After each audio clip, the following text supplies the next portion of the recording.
Okay, this is just a little idea, a little glimpse into being in a place for a long time and seeing a lot of horses in that place.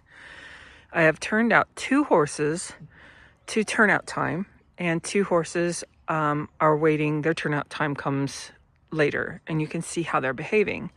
This is pretty average. I think by working in the same place with lots of different horses, you get to see kind of a bell curve of behavior. Like, oh, that's a little bit much, but not bad. Or you start noticing things that seem a bit odd. So I'm going to go on the other side and do some turnouts. And there's something I would like you all to see. So this is the new guy. And this is not terribly typical. Those guys are next to him. We do turnouts usually in such a way that there's somebody left on the row. He's gotten better because yesterday he was rearing in his stall. But I'm not saying this to say that he is bad or he is behaving badly. I'm saying that it is my job to notice things where he's like, this is causing me some emotions, I'm having emotions about this. And that's something that I need to notice as his educator and that I can bring along to his owner. What this is telling me is that he anxiety rises, dis-ease rises. He's not as easy about things when they change, because this is a different situation that he's been in. And if we plan on taking horses into lots of different situations, we need to prepare them for various situations. I'm actually pretty happy because yesterday he was flipping his head and rearing and spinning. So he's already going, oh, okay. So those horses go out, they come back in, we go out, we come back in. He also has tended to do this when we take horses to go work them and bring them back, but he is improving. Again, what's important, or what helps me, is that I've been working in this facility, give or take, we've changed it some, for 30 plus years.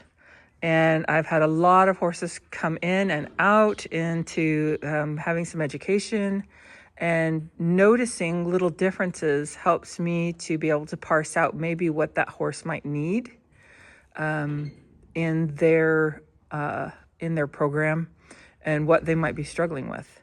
So overall, a sigh. So it's a good day.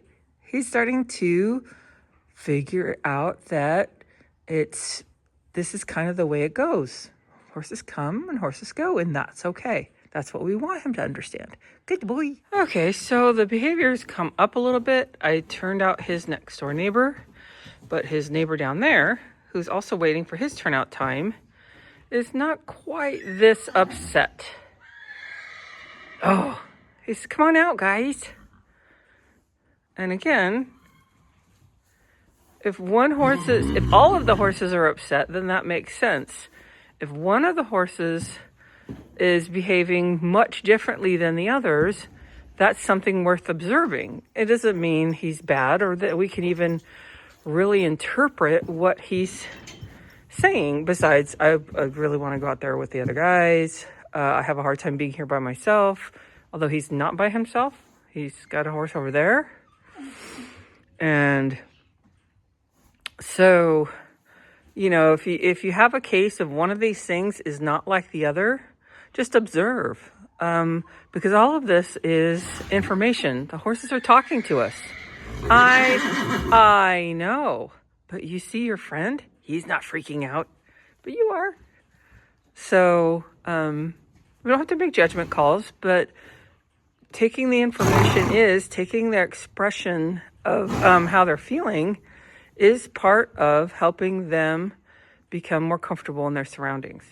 And since, as an afterthought, I am not absolutely sure of a horse's emotional range or intellectual capacity for, abstract thought, I'm not necessarily going to think about this in terms of patience, although it seems like horses can exhibit patience and lack patience. But what I am going to think about is horses learning to stretch their tolerance. They can tolerate waiting for 30 seconds, and then they can tolerate waiting for a minute, and then tolerate waiting for 2 minutes. You can always stretch their tolerance for an activity, their tolerance for waiting, their, as long as it's, positive, not tolerance for being beaten or something.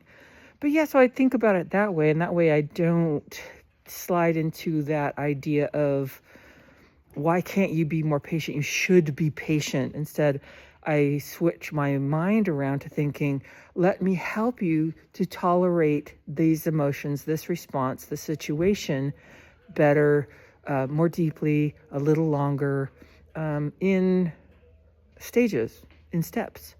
That helps me stay patient because I know that I need to. And I think it helps them not feel like I'm asking them to do something outside of what is possible for them.